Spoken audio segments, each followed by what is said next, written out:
Hello everyone, welcome to online classes of Max academy.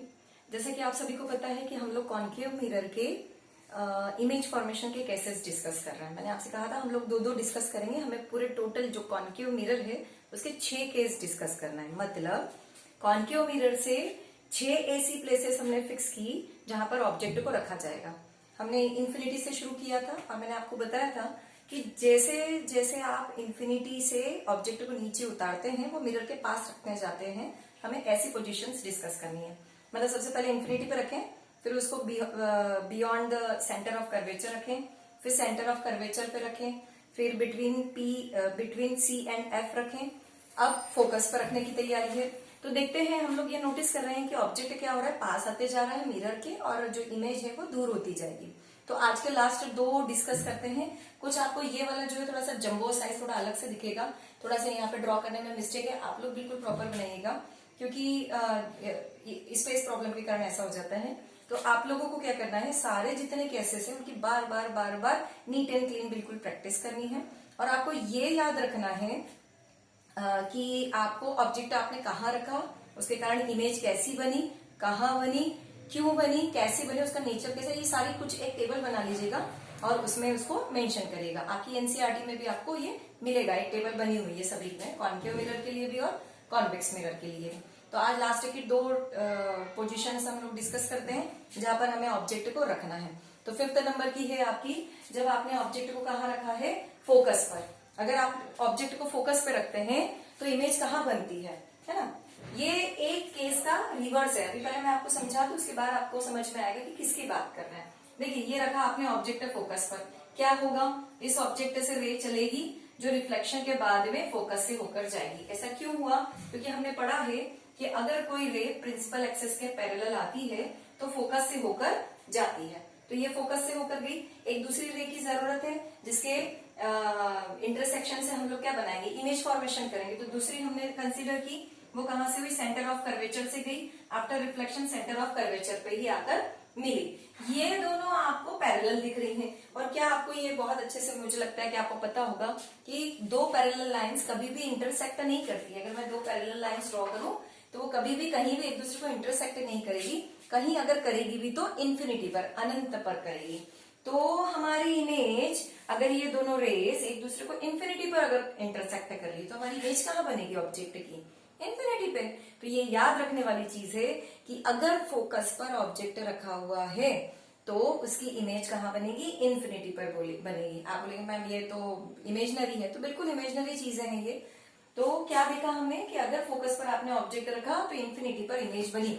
ऐसा ही case हमने कब पढ़ा था, जब ऑब्जेक्ट हमारा कहाँ पर था, इन्फिनिटी पर, तो आपकी इमेज कहाँ बनी थी, फोकस पर। तो मैंने आपसे अभी बताया था कि रिवर्स है। किसका रिवर्स है, इन्फिनिटी वाले केस का। इन्फिनिटी पर ऑब्जेक्ट रखा है तो फोकस पर इमेज बनेगी, फोकस पर ऑब्जेक्ट रखा है तो इन्फिनिटी पर इमेज बनेगी, वाइस वर्सा होते हैं। Last case important case. अच्छा, ये जो केस है 5th वाला, यहां तक जितनी भी इमेजेस बनती है वो सारी कैसी बनती है, रियल बनती है। इट मीन वो सारी कैसी बनती है, उल्टी बनती है। ऑब्जेक्ट सीधा है, उसकी इमेज कैसी बनेगी, उल्टी। इकलौता एक ही केवल ये वाला लास्ट वाला केस है जिसमें आपको इमेज कैसी दिखेगी, कैसे दिखेगी, इरेक्ट दिखेगी, इन्वर्टेड नहीं दिखेगी, इरेक्ट दिखेगी। इरेक्ट मतलब सीधा। जब मैंने आपको प्लेन मिरर पढ़ाया था तब मैंने इरेक्ट वर्ड बताया था आपको। तो एक बार देखते हैं हम लोग कैसे, कि अगर अब हमें क्या बोला था मैंने आपको कि आपको ऑब्जेक्ट को आगे आगे खसकाते जाना है, तो फोकस तक तो खींच के लेके आ गए।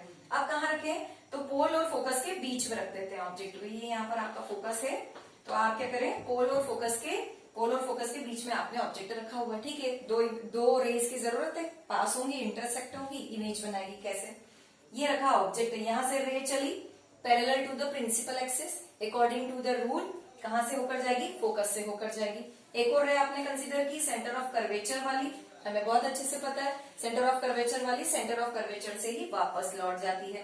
ये पीछे की तरफ कहीं नहीं मिल रही है, वही इन्फिनिटी वाली केस है।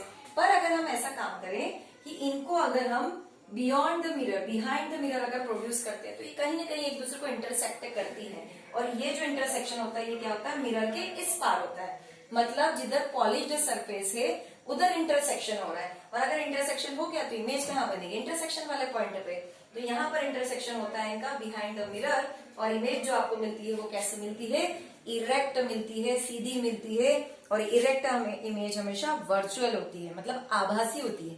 ये हम कल्पना कर रहे हैं, ये हमारी हाइपोथेसिस है कि ये कहीं तो बिहाइंड द मिरर जाके एक दूसरे को कट करेंगी, क्योंकि ये ना इधर से इनकी डिस्टेंस कम होती जाती है, और जब डिस्टेंस कम होगी मतलब कहीं ना कहीं जाके किसी पॉइंट पर मिलेंगी, इंटरसेक्शन हो गई उनका, या तो काटेंगे या मिलेंगे, कुछ भी हो रहा है। तो जहां पर ये दोनों मिली वहां पर हमें इमेज मिली। ये वाला केस जो है इसमें आपको बहुत अच्छे से याद रखना है कि जो आपकी इमेज बनने वाली है ऑब्जेक्ट की, वो ऑब्जेक्ट से बहुत ज्यादा बड़ी बनती है और सीधी बनती है। तो मैंने आपको एक चम्मच हमेशा मैं आपको बताती रही थी, आपने भी स्पून अगर देख लिया हो अब अगर ध्यान से, तो ये वाला जो केस है, अगर आप ऑब्जेक्ट को कहाँ रखें, पोल और फोकस के बीच में, अगर आप उस कंडीशन में अगर आपके फेस को देखते हैं मिरर स्पून के सामने, तो आपका फेस सीधा दिखेगा। मैंने आपको बोला था आप स्पून में कुछ केसेस ऐसे हैं जिसमें आप देखोगे तो आपको दिखेगा कि अच्छा मेरा फेस तो उल्टा है, उल्टा है, उल्टा है, उल्टा है। और एक केस आएगा जब आपको आपका फेस कैसा दिखेगा, सीधा दिखेगा। ये वही वाला केस है जिसमें इमेज कैसी बन रही है, वर्चुअल बन रही है। वर्चुअल मतलब सीधी बन रही है, सीधी मतलब इरेक्ट बन रही है। केवल एक केस है कॉन्केव मिरर का जिसमें वो इरेक्ट इमेज बनाता है, बहुत बड़ी इमेज बनाता है और वर्चुअल इमेज बनाता है। वर्चुअल मतलब आभासी। और ये जितने केस है इन सब में कैसी बनाता है, रियल इमेज बनाता है। और रियल इमेज हमेशा उल्टी होती है, इन्वर्टेड होती है। ये 6 केस आपके कॉन्केव मिरर के कंप्लीट हो गए हैं। इनको बहुत सारी प्रैक्टिस की जरूरत है। A lot of practice you have to do for your finishing. बहुत जरूरी है कि आप इनकी प्रैक्टिस करें, अदरवाइज आप इनको भूल जाएंगे। जब आपके पास नोट्स प्रोवाइड करवाए जाएंगे तो आपको टेबल भी मिलेगी, वही टेबल मिलेगी जो आपकी बुक में है। तो मैं जब तक आपको नोट्स नहीं सेंड कर पा रही हूँ तब तक आप एक काम करें कि जो आपकी बुक है उसको खोलें, उसको पढ़ने की आदत डालें। उस बुक में एनसीईआरटी में ये जो भी बुक आप प्रेफर कर रहे हैं उसमें एक टेबल मिलेगी जिसमें कॉन्केव मिरर के ऑब्जेक्ट की पोजीशन दी होगी, इमेज कहाँ बनेगी वो दी होगी, वो रियल है या वर्चुअल है वो लिखा होगा, वो सीधी होगी, इरेक्ट होगी या इन्वर्टेड होगी वो लिखा होगा, उसका साइज लिखा होगा, छोटी होगी, बड़ी होगी, सेम साइज की होगी। ये सारी इन्फॉर्मेशन आपको एक छोटी सी टेबल में मिलेगी। उस टेबल को जरूर एक पेज पर कॉपी करिए और अपनी स्टडी टेबल के पास में लगा के रखिए और उसको डेली रिवाइज करिएगा। नहीं तो आपको न्यूमेरिकल में प्रॉब्लम आएगी और जब एग्जाम होगी तब तक आप लोग इतने सारे केसेस भूल चुके होंगे। आज के लिए इतना ही।